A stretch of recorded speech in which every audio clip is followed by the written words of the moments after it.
I think we ought to talk over what is meditation. It is quite a serious issue, and perhaps some of you will kindly pay sufficient attention to what is being said.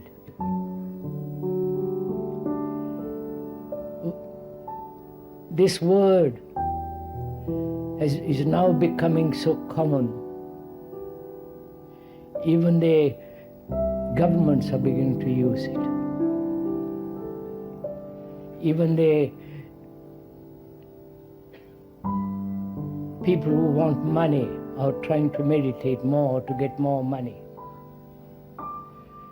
They are trying to meditate in order to become quiet so that they can do better business.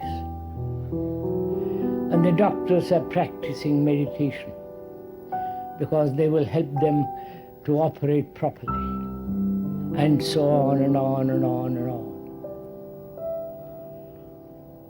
And there are different kinds of meditations, Zen, Tibetan, and the ones you invent for yourself.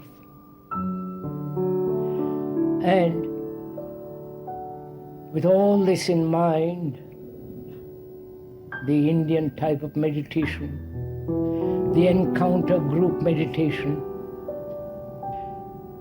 bearing all this in mind, let's try to find out, if we can, what it is, why one should meditate, and what is the significance of meditation.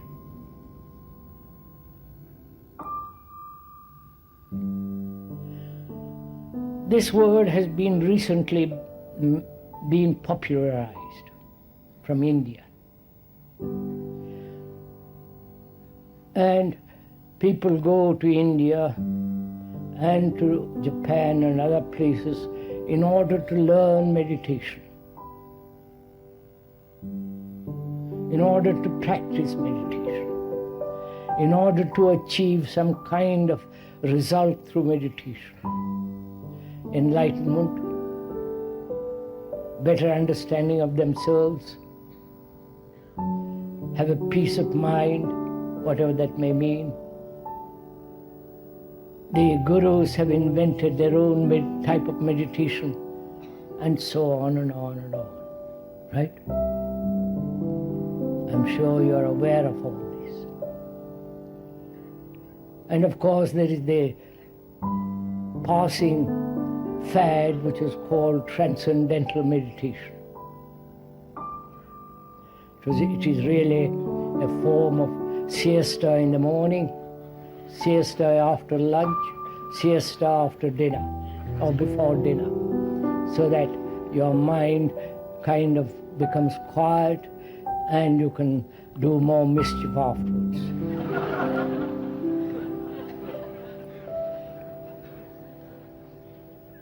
So, consider all this, the various types and practices and systems, and question. It is good to have doubt.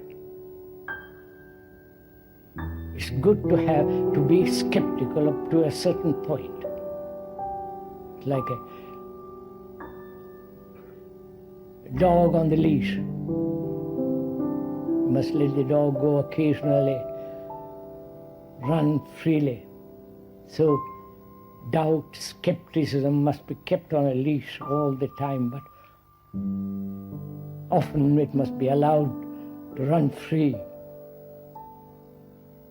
And most of us accept the authority of those who say, we know how to meditate, we will tell you all about it. So, please, we are together examining the whole problem or the whole question of what is meditation, not how to meditate. But then if you ask, how am I to meditate? then you will find a system to meditate. The how implies a method. But whereas if you are inquiring into this question of what is meditation and why should one meditate, then we will never ask how to meditate. The very questioning, the very asking is the beginning of inquiry, which is the beginning of meditation.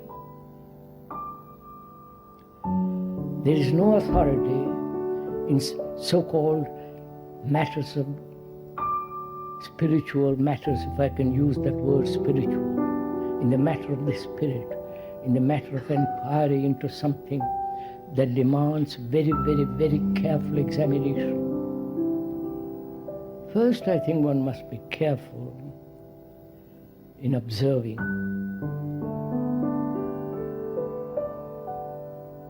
that meditation is not something that you do.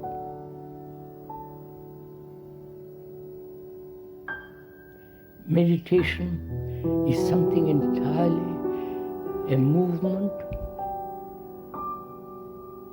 into the whole question of our living.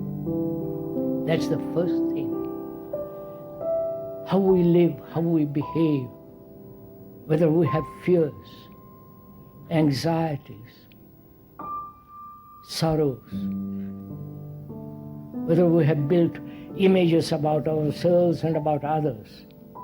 That is part of our life, and in the understanding of that life and of those various issues involved in life and being free from those, actually being free, then we can proceed to inquire into what is meditation. When order is established, not according to a pattern, but when there is understanding, complete understanding of what is disorder, what is confusion,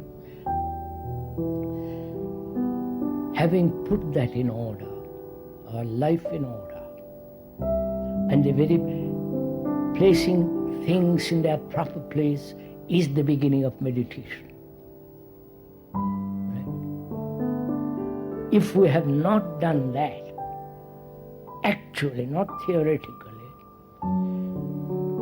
but in daily life, every moment of our life, then if you have not done that, then meditation is merely becomes another form of illusion, another form of wanting something, money, position, and so on.